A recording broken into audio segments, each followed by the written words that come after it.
때는 1952년 10월이 6.25 전쟁 시기, 미 해병대 1사단 5연대의 에릭 패터슨 중위는 한 가지 고민이 있었습니다. 자신의 부대인 무한동 총소대에서 사용하는 포탄이 무려 24파운드짜리였는데 이걸 도수 운반으로 가지고 다니기엔 병사들에게 너무 부담이 컸기 때문이었죠. 그는 고민 끝에 탄약을 운반할 수 있는 말을 사기로 결정하고 부하들과 함께 서울 신설동 경마장으로 향했습니다. 거기서 누나의 의족을 사기 위해 돈이 필요했던 한 남성에게 $250를 주고 그 이말을 구매했어요. 이 말의 이름은 한국말 아침에, 몽고말로 추정되는 품종으로 밤새 깃털을 가진 3살 정도의 암말이었죠. 그렇게 아침에는 10월 26일 탄약수송병으로 입대를 하게 됩니다.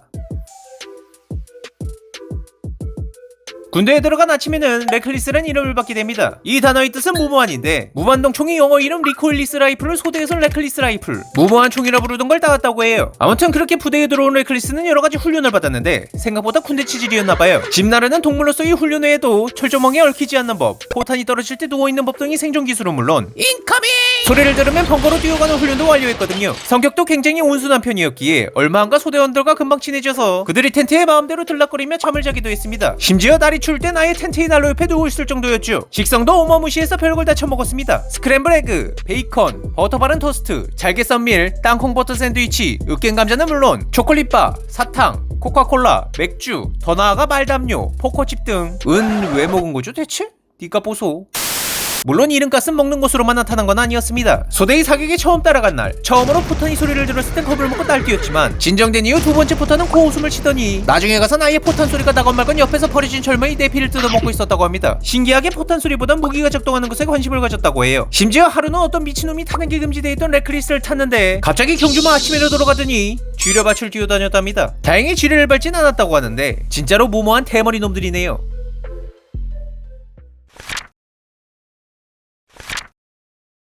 1953년 3월 26일 판문점 근처의 네바다 전투를 둘러싼 5일간의 전투인 베가스 언덕 전투가 발생했습니다. 이곳은 미 해병대 1사단 5연대의 기지였기에 레클리스가 있던 소대 역시 이 전투에 참여하게 되었죠. 약 3일 동안 참전했던 이 치열한 전투에서 레클리스는 엄청난 활약을 하였습니다. 소대가 탄약 보급 사이를 무려 51분을 왕복하여 하루 동안 24파운드짜리 포탄 386개를 옮겼거든요. 총목에 4톤이 넘는 탄약을 총거리 56km를 움직여서 옮긴 셈인데 이걸 총알과 포탄이 빗발치는 곳에서 무려 말 혼자서 한 겁니다. 뿐만 아니라 중간중간 부상병들을 태워서 후송하기도 했으며 잠시 동행하는 부대원들이 방패가 되어주기도 했습니다. 이때 동료들은 레클리스가 다칠까봐 기꺼이 자신들이 방탄조끼를 벗어 입혀줬다고 하네요. 심지어 도중에는 왼쪽 눈과 옆구리에 파편을 맞아 부상을 입었는데 치료를 받고 나서 다시 임무수행을 하러 갔다고 합니다. 보통 이만이었다면 진작 포탄 소리에 놀라 도망가거나 부상의 기억 때문에 가는 걸 거부하는 게 보통일 텐데 레클리스는 묵묵히 자신의 임무를 완수한 겁니다. 결국 이 전투는 미군이 승리하였고 레클리스는 이때 업적으로 상병으로 진급하게 됩니다. 참고로 이후 그녀는 해병대로서 상륙작전에 참여한 최초의 발이라는 업적도 세웠다고 합니다. 뭐 비록 그게 전투작전은 아니었지만요.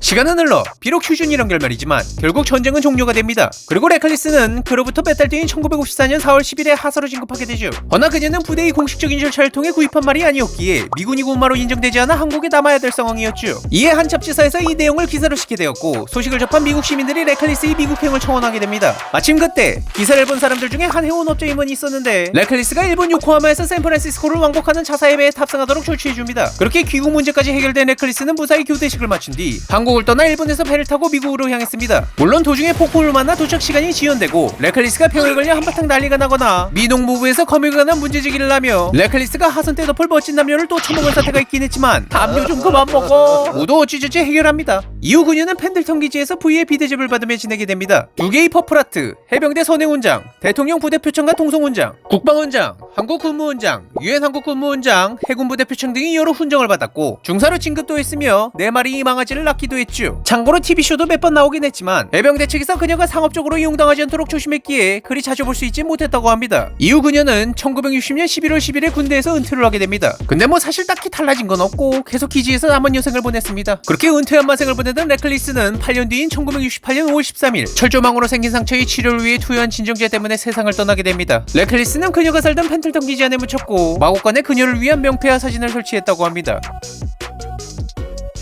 한국에서 경주마로 태어나 미국 해병대의 전쟁 용어까지 된 레클리스. 비록 세월이 지나면 사람들에게서 점점 잊혀져갔지만 웬일인지 2010년대에 그녀의 일대기가 다시 사람들에게 퍼져나가 다시 새로운 기념비들이 생겨났다고 합니다. 물론 한국에서도 말이죠.